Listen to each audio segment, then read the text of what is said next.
ආයිබෝවන් අද අපි පොඩ්ඩක් ගැඹුරින් කතා කරමු මේ ශ්‍රී ලංකාවේ අධ්‍යාපන සහ වෘත්තීය මාර්ග ගැන. අපිට මූලාශ්‍රයක් ලැබිලා තියෙන අධ්‍යාපන හා වෘත්තීය මාර්ග සැලසුම් කරන්නේ කියලා. ඉතින් ගොඩම්බෙනෙක්ට තියෙන ප්‍රශ්නයක් නේ. සාමාන්‍ය පෙළේ කියලා OL පස්සේ මොකද්ද කරන්නේ? කොහොමද ඉස්සරහට යන්නේ කියලා. අනේ ගමනට පොඩි උදව්වක් දෙන එක තමයි අද බලාපොරොත්තුව. ඇත්තටම. ඒ ගමනේ මුල්ම තැනක් තමයි අල උසස් පෙළට ඒල් වලට විෂය ධාරාවක් තෝරගන්න එක. විද්‍යාවද ගණිතයද කලාවද වාණිජ්‍යද නැත්නම් අලුත් තාක්ෂර වේදයේද මේ තේරීම කොච්චර වැදගත්ද අනාගතයට කියලා බලමු මුලින්ම. ඇත්තටම සාමාන්‍ය පෙළින් පස්සේ ඔර ඒල් වලට තෝරගන්න විෂය ධාරාව ඒක තමයි ඉතින් ගොඩක් දුරට අනාගත අධ්‍යාපන ගමනටයි වෘත්තීය ජීවිතයටයි අඩිතාලම වෙන්නේ නේද? අර පළවෙනි වැදගත් පියවර වගේ. ගොඩක් දුරවල් ඇරෙන්න පුළුවන් එකෙන්. ඒක නම් සහතික ඇත්ත. හරියට හරි. ඒ තෝරා ගැනීම මත තමයි ඊළඟ දේවල් තීරණය වෙන්නේ. දැන් උසස් අධ්‍යාපනයේ පැත්ත බැලුවොත් අපේ රටේ ප්‍රධාන වශයෙන්ම තියෙනවනේ රාජ්‍ය විශ්වවිද්‍යාල. ඒල් ලකුණු මත තමයි ඉතින් එතනට යන්න වෙන්නේ. ඒක විතරක්ම නෙවෙයි. මූලාශ්‍රයේත් පැහැදිලිව කියනවා තව කොච්චර විකල්ප තියෙනවද කියලා. පෞද්ගලික විශ්වවිද්‍යාල තියෙනවා. ඊට පස්සේ අර වෘත්තීය පුහුණු අධිකාරිය VTA එක, SLIAT එක, ඒ කියන්නේ ශ්‍රී ලංකා උසස් තාක්ෂණ අධ්‍යාපන ආයතනය, ඒවත් ගොඩක් වැදගත්.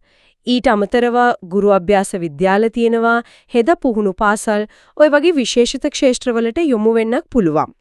ඒ විතරක් නෙවෙයි ඉතින් ශිෂ්‍යත්ව වලින් හරි නැත්නම් Tamanගේ වියදමින් හරි පිටරට යන්නත් මෙහි තියෙන අනුබද්ධ ආයතනවල ඉගෙන ගන්නත් අවස්ථා තියෙනවා. හරි.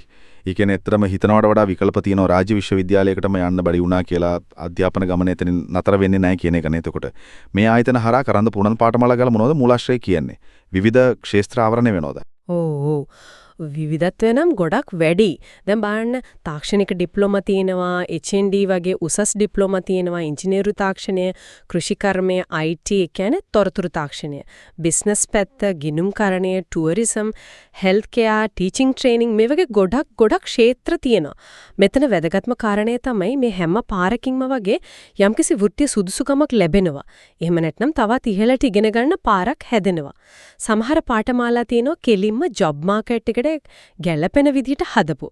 ඉතින් Taman තෝරගන්න පාරේ අනුව එක්ක රැකියාවකට යන්න පුළුවන් නැත්නම් තවත් උඩට ඉගෙන ගන්න සමහර විට ඩිග්‍රියක් දක්වා වුණත් යන්න පුළුවන් අවස්ථා තියෙනවා.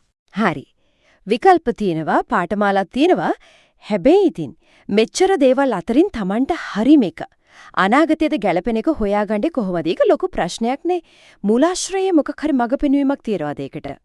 මෙතනදී තමයි ටිකක් නැවතිලා හිතන්න ඕනේ. මූලාශ්‍රයේ කරුණු කීපයක් ගැනම කියනවා. එකක් අර මම කිව්වමගේ පුද්ගලික රුචිකත්වය. ඒකේද තමන්ගේ ආසාව. දෙක තමන්ගේ හැකියාවන් ශක්තියින් මොනවද කියන එක. මේ දෙක ගොඩක් වැදගත්. හැබැයි ඒ දෙක විතරක් බැලුවම මදි. මූලාශ්‍රයේ කදින්ම කියන දෙයක් තමයි අනාගත රැකියාව වෙලඳ පොළ දිහාත් බලන්න ඕනි කියන එක. තමන් ආස කරන දෙයට ඉල්ලුමක් තියෙයිද? එහෙම නැත්නම් මේ ෆීල්ඩ් එකේ ජොබ්ස් අඩුද? මේක පොඩ්ඩක් බැලන්ස් කරගන්න වෙනවා. ඒ වගේම තෝරගන්න ඉන්ස්ටිටියුට් එකේ පිළිගැනීම කොහොමද? කෝස් එකේ ක්වොලිටි එක යන වියදම මේ වගේ ප්‍රැක්ටිකල් දේවලුත් බලන්නම වෙනවා. ලොකු චිත්‍රය බැලුවොත් මේ තීරණය තමන්ගේ දිගු කාලින අරමුණු එක්ක කොහොමද සම්බන්ධ වෙන්නේ කියලාත් හිතන්න ඕන. ඒ කියන්නේ තමන්ගේ හීනයි හැබැලෝකේ අතරේ පොඩි සමබරතාවයක් හොයාගන්න වෙනවා වගේ වැඩක්. ඉතින් මේ තීරණය ගන්න උදව්වක් විදියට මොන වගේ ප්‍රායෝගික උපදෙස්ද මූලාශ්‍රයේ තියෙන්නේ? තොරතුරු හොයාගන්න ක්‍රම කාගෙන්ද අහන්නේ? හොඳම දේ තමයි හරියට හොයලා බලලා විශ්වාසවන්ත තොරතුරු මත තීරණයක් ගන්න එක. මූලාශ්‍රය කියනවා අර අධ්‍යාපන අමාත්‍යාංශ වෙබ්සයිට් එක, UGC එකේ සයිට් එක, අදාළ විශ්වවිද්‍යාල ආයතනවල ඔෆිෂල් වෙබ්සයිට් හොඳ බලන්න කියලා. ඒවයි තියෙනවා පාඨමාලා විස්තර, සුදුසුකම්, සිලබස් එක, ওই වගේ දේවල්. අනිත් කාරණේ තමයි තනියම හිතනවට වඩා මේවා ගැන දන්න අය එක්ක කතා කරන එක. ඉස්කෝලේ ටීචර්ස්ලා, කැරියර් ගයිඩන්ස් දෙන අය, එහෙම නැත්නම් දැනටමත් ওই ෆීල්ඩ්ස් වල ඉන්න අයියලා, අක්කලා, අඳුරන අය. ඒ අයගෙන් අදහස් ගන්න එකෙන් පැහැදිලි අදහසක් ගන්න පුළුවන්. එතකොට මේ හැමදේම එකතු කරලා බැලුවම සාරාංශයක් විදියට ප්‍රධානම පණිවිඩය මොකක්ද? සරලවම කිව්වොත් මේක හොඳට හිතලා බලලා ප්ලෑන් කරලා ගන්න ඕන තීරණයක්. තමන්ගේ කැමැත්ත, හැකියාව විතරක් නෙවෙයි රටේ තියෙන රැකියාව අවස්ථා, තෝරගන්න තැන, කෝස් එකේ ක්වොලිටි එක මේ හැමදේම ගැනම බලන්න ඕන. කෙනෙක් ඒරවලට සබ්ජෙක්ට් තෝරගන්න තැන ඉඳලම මේ ගැන හිතනවා නම් තමයි වඩාත්ම හොඳ. නිවැරදි තොරතුරු මත පදනම් වෙලා පොඩ්ඩක් දුරදිග හිතලා ගන්න තීරණය තමයි ඉතින් සාර්ථක අනාගතයකට හොඳම පාර පෙන්වන්නේ. හරිම වටිනා කාරණා ටිකක් ඒක. හොඳයි. අවසාන වශයෙන් අපි හැමෝටම පොඩ්ඩක් හිතන්න දෙයක් ඉතුරු කරමු නේද? මේ කතා කරපු විධිමත් සුදුසුකම් ඒවා ලබා ගන්න එක අත්‍යවශ්‍යයි තමයි. ඒත් එක්කම දැන් අපේ රටේ රැකියාව වෙළඳපොළ හරි ඉක්මනට වෙනස් වෙනව නේද? එතකොට ඒකට ඕන කරන අලුත් කුසලතා දැන් ටෙක්නොලොජි එකට හැඩ ගැහෙන එක, ක්‍රියේටිවිටි එක, ප්‍රශ්න විසඳන හැකියාව වගේ දේවල් ඒවා දිගටම ජීවිතේට එකතු කරගන්නේ කොහොමද කියන එකත් අපි කල්පනා කරන්න ඕනේ නේද?